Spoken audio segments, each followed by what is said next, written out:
এই মুহূর্তে মরাটা হচ্ছে ভারতের কেন্দ্রীয় সরকার বা বিজেপি সরকার অনেক মরায় আছে সেভেন সিস্টার্স নিয়ে। আসসালামু আলাইকুম, আরেকটি নতুন ভিডিওতে স্বাগত। আমাদের কুমিল্লার ভাষায় একটা প্রবাদ আছে, মরার উপর খরার ঘা। এই মুহূর্তে মরাটা হচ্ছে ভারতের কেন্দ্রীয় সরকার বা বিজেপি সরকার অনেক মরায় আছে সেভেন সিস্টার্স নিয়ে। সেভেন সিস্টার্সের খুবই অন্যতম একটা অঙ্গরাজ্য যেটা হচ্ছে আপনার মণিপুর। মণিপুরে চলছে এক ঘটনা, এর মাঝখানে আরো দুঃসংবাদ হচ্ছে খরার ঘা হচ্ছে চীনারা সেভেন সিস্টার্সের একটা অংশে ঢুকে প্রায় 60 কিলোমিটার জায়গা নিজেদের ভিডিওটি দখলে ভালো নিয়ে লাগলে নিয়েছে। একটি লাইক করুন। অপরদিকে সেভেন সিস্টার্সে ভাঙন বা ফাটল ধরে গেছে বলেই বিশ্লেষকরা বলছেন দীর্ঘদিন যাবৎ বিজেপি সরকারের যে রাজ্যগুলোর প্রতি যে নীতি, সেই নীতিতে আপনি পশ্চিমবঙ্গ দেখেন, মণিপুর দেখেন, আসাম দেখেন, ত্রিপুরা দেখেন, সকল জায়গার মধ্যেই কিন্তু একটা ফাটল আছে, আভ্যন্তরীণ কোন্দল আছে। বিজেপি সেখানে খুব বেশি সুবিধাও করতে পারছে না। আমরা যখন নিউজটি করছি, ভারতের উত্তর পূর্বাঞ্চলীয় রাজ্য মণিপুরে ব্যাপক উত্তেজনা বিরাজ করছে গত কয়েকদিন যাবৎ। ড্রোন এবং রকেট হামলা ও বন্দুকযুদ্ধের ফলে সেখানে অনেকেই আপনার মৃত্যুবরণ করেছেন। আর এই সকল কিছুর পর রাজ্যের যিনি মুখ্যমন্ত্রী এন বীরেন সিং গভর্নর লক্ষণ প্রসাদ আচার্যের সাথে দ্বিতীয়বারের মতন রুদ্ধদ্বার বৈঠক করেছেন। আপনার মুখ্যমন্ত্রী এন বীরেন সিং তার মন্ত্রী এবং বিধায়কদের সঙ্গ নিয়ে গভর্নরের সাথে জরুরি বৈঠক করেন। পরবর্তীতে মুখ্যমন্ত্রীর পদত্যাগেরও একটা গুঞ্জন ছড়িয়ে পড়েছে। ভারতীয় সংবাদ মাধ্যম ইন্ডিয়া টুডের একটি প্রতিবেদন বলছে, আপনার গত বছরের মে মাসে মণিপুরে সংখ্যাগরিষ্ঠ আপনার যেই অবস্থান আছে, আমরা যদি দেখি রাজনৈতিক দলগুলোর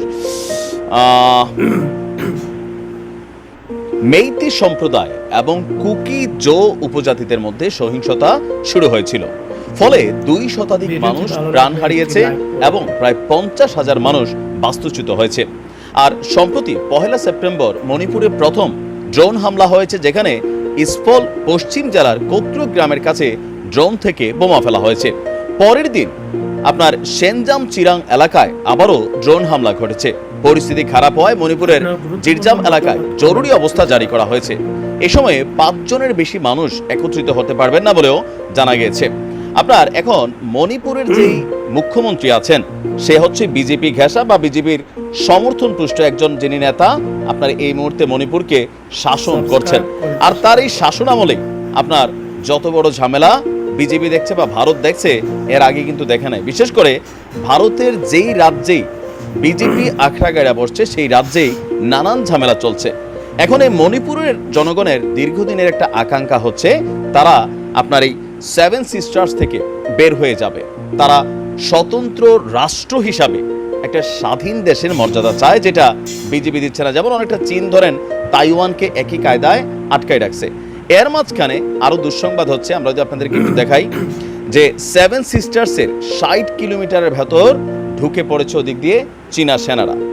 তথ্যসূত্র অনুযায়ী আপনার ভারতের উত্তর পূর্বাঞ্চলীয় কৌশলগত গুরুত্বপূর্ণ 7 রাজ্য বা সেভেন সিস্টার্সের অন্তর্ভুক্ত হচ্ছে অরুণাচল প্রদেশ। সেই অরুণাচল প্রদেশের ভূখণ্ডের প্রায় 60 কিলোমিটার ভেতরে অবস্থান করছে এই মুহূর্তে চীনের সামরিক বাহিনী। শুধু তাই নয়, ভারতীয় ভূখণ্ডে ঢুকে অরুণাচল প্রদেশের আনজাও জেলার কাপাপু এলাকায় তারা ক্যাম্পও গেড়েছে চীনের পিপলস লিবারেশন আর্মি।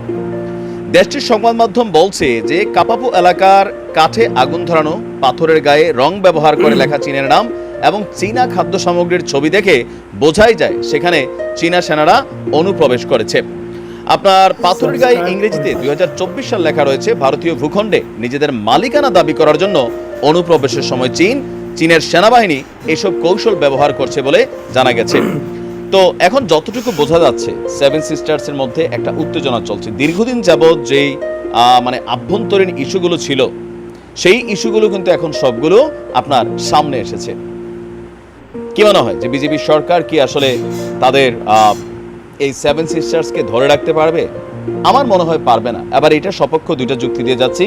এই মুহূর্তে ভারত তার কোনো প্রতিবেশী রাষ্ট্রের সাথে সুসম্পর্কে নেই। আপনি মালদ্বীপ বলেন, খারাপ অবস্থা; নেপাল খারাপ অবস্থা; ভুটান খারাপ অবস্থা; মিয়ানমার খারাপ অবস্থা; বাংলাদেশ খারাপ অবস্থা; চীন খারাপ অবস্থা; পাকিস্তান খারাপ অবস্থা। যারা আশেপাশে বসবাসকারী মেইন দেশগুলো আছে, তাদের কারোর সাথে ভারতের কিন্তু সুসম্পর্ক নেই।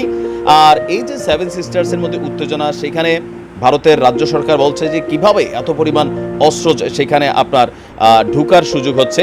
তো এরকম নানান বক্তব্যের কারণে যতটুকু বোঝা যাচ্ছে যে বহিরাগত কিছু তো প্ল্যানিং আছেই, বিশেষ করে চীন হয়তো সেখানে শক্ত ভূমিকা রাখছে, এর পাশাপাশি হয়তো আর অন্যান্য ষড়যন্ত্র থাকতে পারে।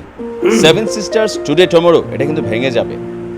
আর এটা নিয়ে মার্কিন প্রেসিডেন্ট বারাক ওবামা ভবিষ্যৎবাণী করেছিলেন যে ভারত ভেঙে খান খান হয়ে যাবে। দেখা যাক কি হয়। আশা করি ভিডিওটি আপনাদের ভালো লেগেছে। ভিডিওটি ভালো লাগলে লাইক, শেয়ার, কমেন্ট করবেন, সাবস্ক্রাইব করে পাশে থাকবেন। আজ এই পর্যন্ত, দেখা হবে, কথা হবে অন্য কোনো ভিডিওতে। আল্লাহ হাফেজ।